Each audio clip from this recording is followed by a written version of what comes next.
అందరికీ కూడా మాతృభాష దినోత్సవం అంటే ఏమనుకుంటారంటే అందరూ కూడా తెలుగు భాష దినోత్సవం అనుకుంటారు. తెలుగు భాష దినోత్సవం అనేది సపరేటు.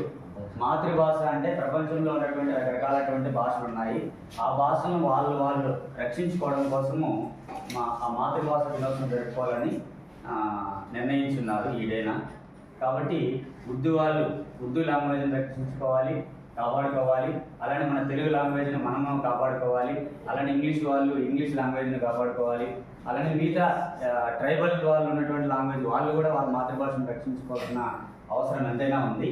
కాబట్టి అది కొద్దిగా మిస్అండర్స్టాండింగ్ చేసుకుంటూ ఉంటారు. యాక్చువల్గా ఇది మాతృభాష దినోత్సవం అంటేనా తెలుగు భాష దినోత్సవం అనుకుంటారు. బట్ అది కాదు.